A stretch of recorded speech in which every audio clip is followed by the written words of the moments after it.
पिछले कुछ दिनों में देश में ऐसी कई घटनाएं हुई हैं जब इलीगल तरीके से चलने वाली कोई फैक्ट्री आग की चपेट में आ गई। हादसे में कई लोगों की जान चली गई। ऐसी घटनाओं के बाद प्रशासन जागता है। फैक्ट्री संचालकों के खिलाफ केस दर्ज किए जाते हैं, उन्हें गिरफ्तार कर जेल भी भेज दिया जाता है। जिनकी हादसे में मौत होती है उनके परिजनों को मुआवजे का महरम लगा दिया जाता है। कुछ दिनों बाद लोग भी हादसे को भुला देते हैं। दोबारा जिक्र तभी होता है जब कोई दूसरा हादसा होता है और फिर लोगों की मौत होती है।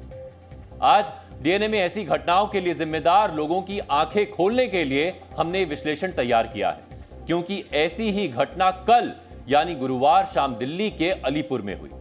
अलीपुर के रिहायशी इलाके में चल रही एक पेंट फैक्ट्री भीषण आग की चपेट में आ गई।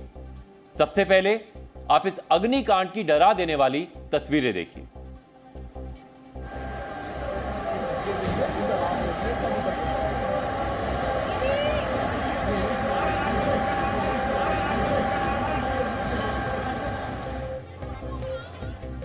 आग शाम करीब 5 बजे लगी। उस समय फैक्ट्री में दर्जन भर से ज्यादा लोग मौजूद थे। आग इतनी तेजी से फैली कि फैक्ट्री में काम करने वाले लोगों को बाहर निकलने तक का समय नहीं मिला, जिस वजह से आग की चपेट में आकर 11 लोगों की मौत हो गई।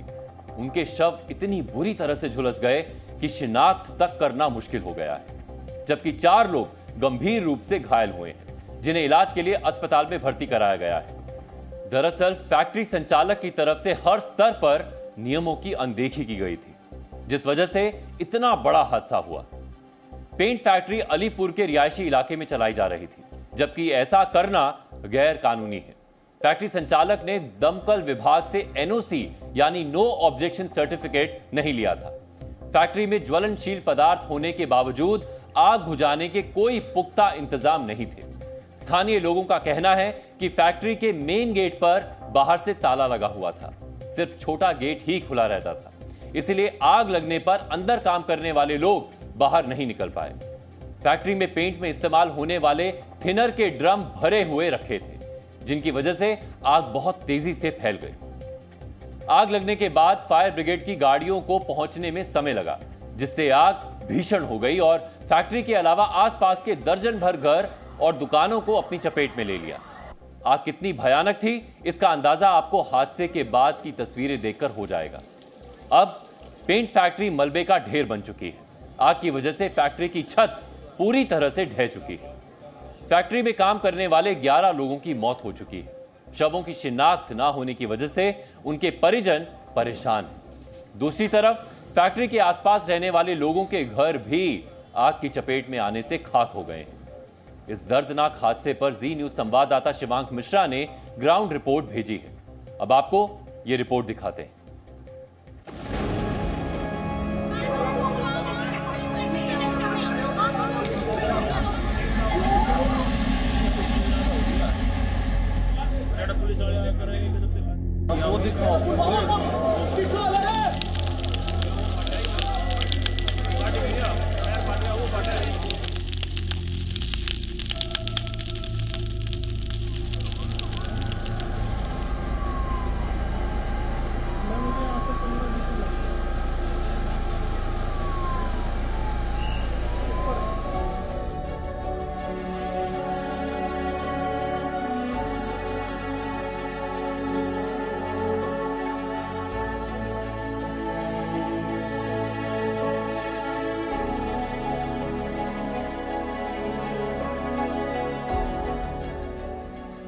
इस वक्त अलीपुर में हम लोग मौजूद हैं और अलीपुर की ये पेंट फैक्ट्री है। तस्वीरों में आपको दिखाएं तो आप देखिए कि कल यहाँ पर शाम के समय पर भीषण पहले आग लगी थी, फिर आग के बाद यहाँ पर इतना भयंकर विस्फोट हुआ कि पूरी बिल्डिंग ना सिर्फ खाक हो गई बल्कि मलबे में यहाँ पर तब्दील हो गई। सिर्फ इस इमारत में उसका असर देखा जा सकता है, बल्कि जो सामने की इमारतें हैं, सामने की इमारतों में भी आप देख सकते हैं कि किस तरह से कालिक चिपकी हुई है और किस तरह से आग का जो विध्वंस था वो विध्वंस बगल की इमारतों में भी साफ देखा जा सकता है, जो उस पूरी कल के भयावह घटना की दास्तान बता रहा है। तस्वीरों में आप देखिए कि कई सारे ऐसे लेबर्स हैं जिनके परिवार वाले यहाँ पर आए हैं। आइए एक बार बात करते हैं। कौन थे आपके यहाँ पर काम करते? छोटा देवर था। नाम क्या था उनका? शुभम।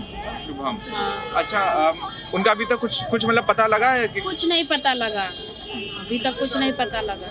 रात से हम सब यहीं पे हैं। ये मैं तो यहीं बैठी थी पूरे दिन अपनी दुकान पे। पहले तो कुछ था नहीं, बस आग ही जली दिखी एकदम, आग ही दिखी थी एकदम। मैंने जब आवाज लगाई बच्चों को, भाग लो आग लगी, भाग लो सिलेंडर बंद कर दो, मीटर बंद कर दो, भाग लो। एक गुड़िया ने लेकर मैं भागी थी, बस मेरे तो बच्चे अंदर रह गए थे। छत पर से कूद कर गए हैं बच कर। हाँ जी, यहाँ से सारे से आग आ गई थी। यहाँ आ गई थी, रास्ता बंद हो गया था, पूरा रास्ता बंद हो गया, दिखाई नहीं दिया, बचना भी दुर्बल हो गया था। छत पर से गए तो वहाँ दूसरी तरफ ना आग पहुँच गई, इतने आग में से निकल कर गए बच्चे।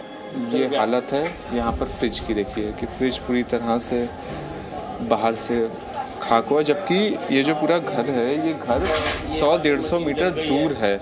इधर आइए, ये अब देखिए, ये वॉशिंग मशीन का हाल है।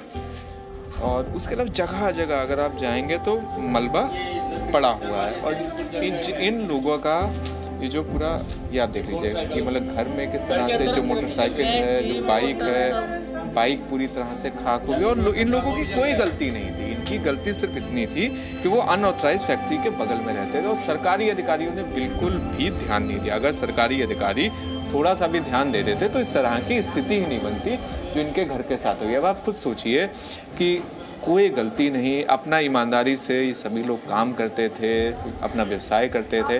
और एक अच्छा, सिलाई करती हैं? हाँ, सिलाई कपड़े की दुकान थी मेरी, वो सारी जल गई।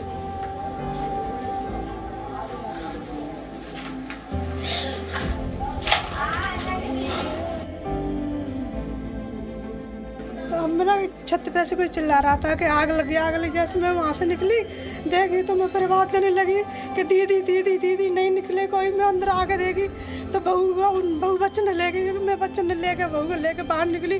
फिर बगल वाली दीदी बोली बहू, मेरी बहू ऊपर रह गई।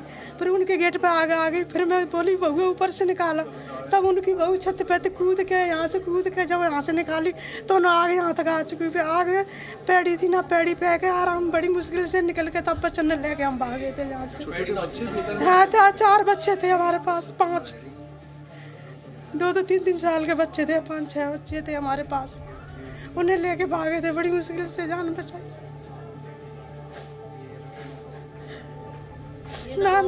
नानी के घर पर छोड़ रखे।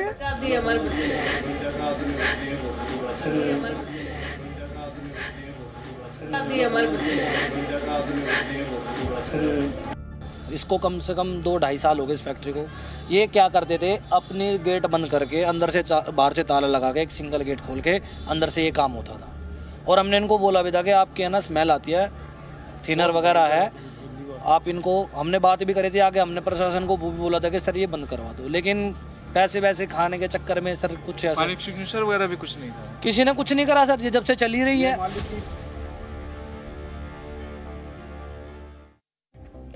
अलीपुर अग्निकांड को लेकर कहा जा रहा है कि फैक्ट्री संचालक हादसे के वक्त अंदर ही था और उसकी भी हादसे में मौत हो गई।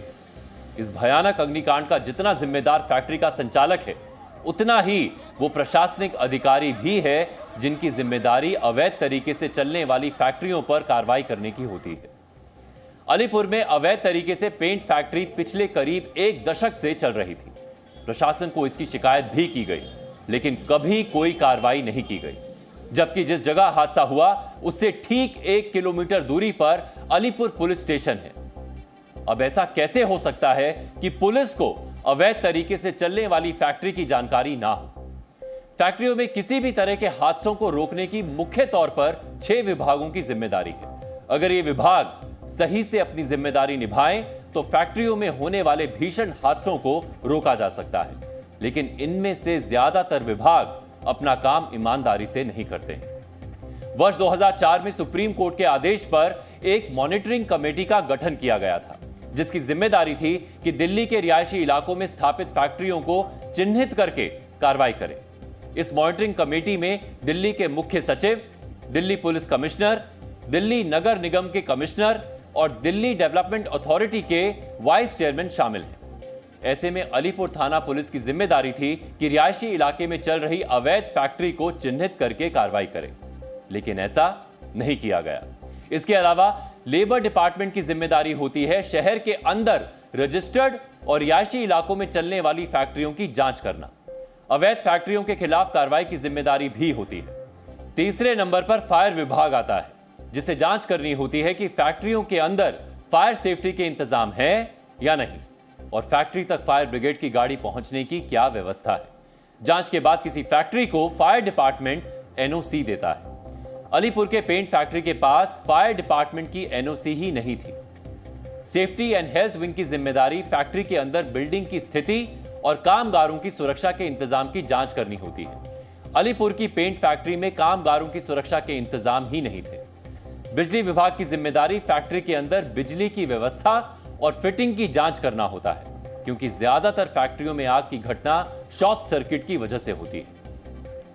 अलीपुर पेंट फैक्ट्री में हुए हादसे को लेकर ऐसा लगता है कि किसी भी विभाग ने अपनी जिम्मेदारी ईमानदारी से नहीं निभाई। अगर जिम्मेदारी से संबंधित विभागों ने काम किया होता तो 10 वर्षों तक अवैध तरीके से यह फैक्ट्री रिहायशी इलाकों में नहीं चल पा रही होती।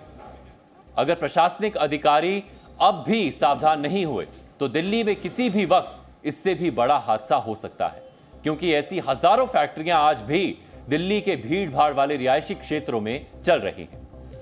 वर्ष 2018 में Delhi state industrial and infrastructure development corporation यानी DSIIDC की रिपोर्ट आई थी, और इस रिपोर्ट में बताया गया था कि दिल्ली के अलग अलग रिहायशी इलाकों में 51,837 फैक्ट्रियां संचालित हो रही हैं।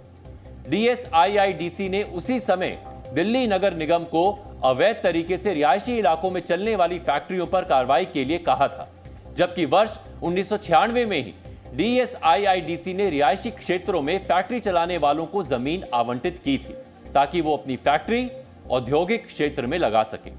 वर्ष 2003 में सुप्रीम कोर्ट ने भी आदेश दिया था कि 1 अगस्त 1990 या उसके बाद जितनी भी फैक्ट्री रिहायशी इलाकों में हैं, उन्हें तय समय के अंदर बंद किया जाए। सुप्रीम कोर्ट के इस आदेश को कितनी गंभीरता से लिया गया, इसका अंदाजा इसी बात से लगा लीजिए कि मौजूदा स्थिति में भी हजारों फैक्ट्रियां आवासीय क्षेत्र में चल रही हैं, जिनमें आए दिन हादसे होते हैं और वहां काम करने वाले लोगों को अपनी जान गंवानी पड़ती है। आज दिल्ली के मुख्यमंत्री अरविंद केजरीवाल अलीपुर अग्निकांड के पीड़ितों के परिवार से मिलने पहुंचे। मुख्यमंत्री ने फैक्ट्री के आसपास जिनके घरों को नुकसान पहुंचा है, उनसे भी मुलाकात की और आर्थिक सहायता का आश्वासन दिया। दिल्ली सरकार हादसे में मरने वालों के परिवारों को 10-10 लाख रुपए मुआवजा देगी। गंभीर रूप से घायलों को सरकार की तरफ से 2-2 लाख रुपए दिए जाएंगे। हादसे में कम घायलों की सरकार 20-20 हजार रुपए की आर्थिक सहायता करेगी। इसके अलावा जिनके घर और दुकानों को नुकसान पहुंचा है, उनके नुकसान का आकलन करने के बाद दिल्ली सरकार मुआवजा देगी। इस तरह के हादसों के बाद सरकार मुआवजे का ऐलान करती है, मुआवजा दिया भी जाता है। इससे पीड़ित परिवार को आर्थिक मदद तो मिलती है, लेकिन दोबारा ऐसा हादसा नहीं होगा, इसकी गारंटी नहीं मिलती। अलीपुर अग्निकांड में पुलिस ने आईपीसी की धारा 302 यानी हत्या और आईपीसी 304 यानी गैर इरादतन हत्या की धाराओं में फैक्ट्री संचालकों के खिलाफ केस दर्ज किया है। लेकिन सवाल यह है कि जिन प्रशासनिक अधिकारियों की जिम्मेदारी गैर कानूनी तौर पर चल रही फैक्ट्री पर कार्रवाई की थी और उन्होंने अपनी जिम्मेदारी नहीं निभाई, उनके खिलाफ क्या कार्रवाई होगी ताकि दोबारा इस तरह के हादसे ना हो।